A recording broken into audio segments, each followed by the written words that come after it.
اللہم صلی علی محمد۔ اللہم فقہنا فی الدین، اللہم انی اسألک علما نافعا وعملا متقبلا ورزقا طیبا، آمین یا رب العالمین۔ السلام علیکم ورحمۃ اللہ وبرکاتہ۔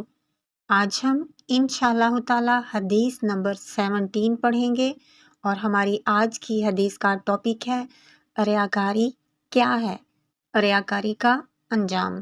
آئیے ترجمہ دیکھتے ہیں۔ حضور نبی کریم صلی اللہ علیہ وآلہ وسلم نے فرمایا، جو شخص دکھاوے کی خاطر نماز پڑھتا ہے تو اس نے شرک کیا، جو شخص دکھاوے کی خاطر روزہ رکھتا ہے تو اس نے شرک کیا، جو شخص دکھاوے کی خاطر صدقہ کرتا ہے تو اس نے شرک کیا۔ یہ حسن حدیث ہے، مشکات کی 1260۔ ریاکاری کیا ہے؟ اس کا مطلب ہے دیکھنا، کسی کو دکھانا، یعنی اس کا مطلب ہوا وہ اعمال جو صرف اللہ کے لیے ہوں، جن سے اللہ خوش ہوتا ہے، ان اعمال کو صرف اس لیے کیا جائے کہ لوگ دیکھیں، تو یہ ریاکاری ہے۔ اللہ تعالیٰ انسان کی شکلیں اور مال کو نہیں دیکھتا، بلکہ اس کے دل اور اعمال کو دیکھتا ہے۔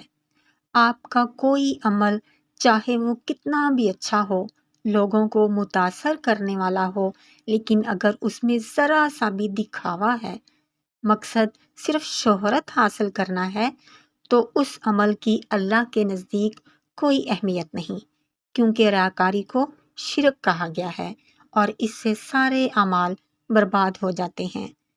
قرآن مجید میں اللہ تعالیٰ نے فرمایا، منافق وہ ہے جو اللہ کو دھوکہ دینا چاہتا ہے، لیکن حقیقت میں اللہ اس کو دھوکہ دینے والا ہے۔ اور جب نماز کے لیے اٹھتے ہیں تو بہت سستی کے ساتھ اٹھتے ہیں، اور اپنی نمازیں اس لیے پڑھتے ہیں کہ لوگوں کو دکھائیں، نہیں کرتے وہ اللہ کا ذکر مگر بہت تھوڑا۔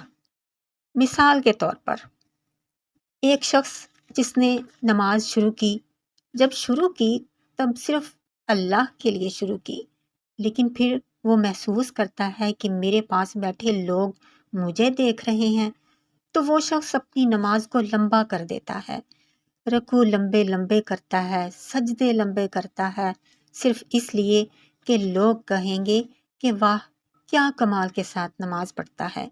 لیکن وہ شخص یہ نہیں جانتا کہ اس کی ریاکاری نے اس کی ساری نماز کو برباد کر دیا ہے۔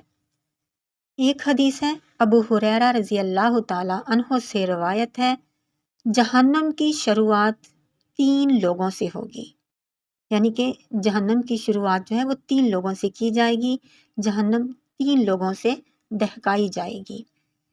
پہلا شخص ایک شہید ہوگا، اللہ تعالیٰ اس سے پوچھیں گے، اے شخص میں نے تجھے صحت دی، تو نے کیا کیا؟ وہ کہے گا، تو نے مجھے صحت دی تو میں تیری راہ میں شہید ہوا۔ اللہ تعالیٰ فرمائیں گے، تو نے جھوٹ کہا، تو صرف اس لیے شہید ہوا کیونکہ تو چاہتا تھا کہ تیرے مرنے کے بعد لوگ کہیں گے یہ تو شہید ہے۔ جو تجھے چاہیے تھا وہ تجھے دنیا میں مل گیا، تیرا نام لوگوں نے بہت لیا کہ تو شہید ہے، اب میرے پاس تیرے لیے کچھ نہیں۔ فرشتوں کو حکم ہوگا اس کو منہ کے بل گھسیٹ کر جہنم میں ڈال دیا جائے۔ دوسرا وہ شخص ہوگا جو قاری ہوگا، حافظ ہوگا، اللہ تعالیٰ کہیں گے، اے شخص میں نے تجھے عقل دی، سمجھ دی، تو نے کیا کیا؟ وہ کہے گا، تو نے مجھے سمجھ دی تو میں نے تیرے دین کا علم سیکھا، لوگوں کو فتاویٰ دیے۔ اللہ کہیں گے، تو نے جھوٹ کہا، تو نے تو علم صرف اس لیے حاصل کیا کہ لوگ کہیں گے کہ یہ بہت بڑا عالم ہے، تو نے حفظ اس لیے کیا کہ لوگ کہیں گے کتنا اچھا قاری ہے۔ جو تجھے چاہیے تھا وہ تجھے دنیا میں مل گیا، تیرا بڑا نام ہوا، بڑا چرچا ہوا۔ فرشتوں کو حکم ہوگا اس کو منہ کے بل گھسیٹ کر جہنم میں ڈال دیا جائے۔ تیسرا شخص وہ ہوگا جس کو اللہ نے مال دے رکھا ہوگا، اللہ پوچھیں گے اے بندے میں نے تجھے مال و دولت دی تو نے کیا کیا؟ وہ کہے گا اے اللہ میں نے وہ مال تیری راہ میں خرچ کیا۔ اللہ کہیں گے تو نے جھوٹ کہا، تو نے تو صرف اس لیے خرچ کیا کہ لوگ کہیں گے یہ بہت سخی ہے، یہ تو بہت فیاض ہے، دنیا میں تیرا بہت نام ہوا، میرے پاس اب تیرے لیے کچھ بھی نہیں۔ حکم ہوگا اس کو منہ کے بل گھسیٹ کر جہنم میں ڈال دیا جائے۔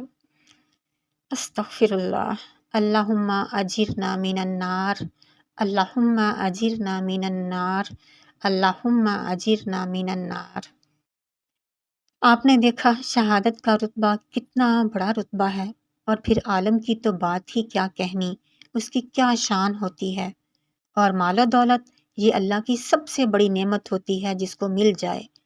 تینوں رتبے کتنے بڑے تھے لیکن صرف ریا کی وجہ سے سب برباد ہو گئے۔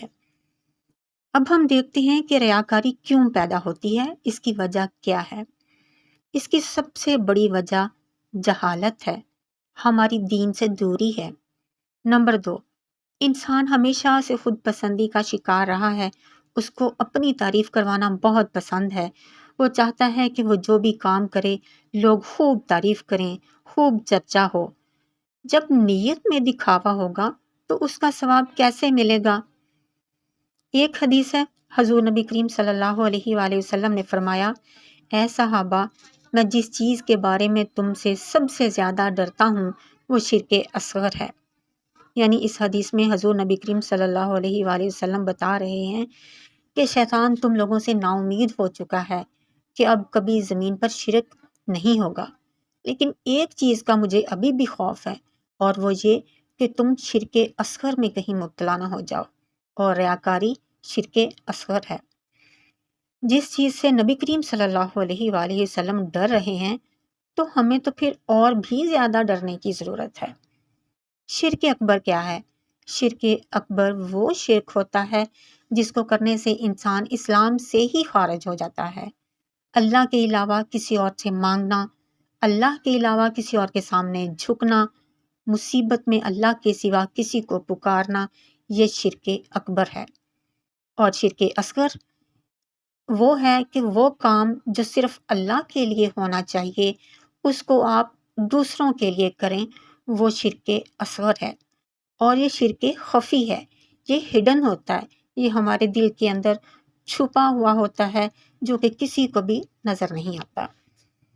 اور تو اور آج ہمارا عمرہ اور حج بھی ریاکاری کی نظر ہو گیا ہے۔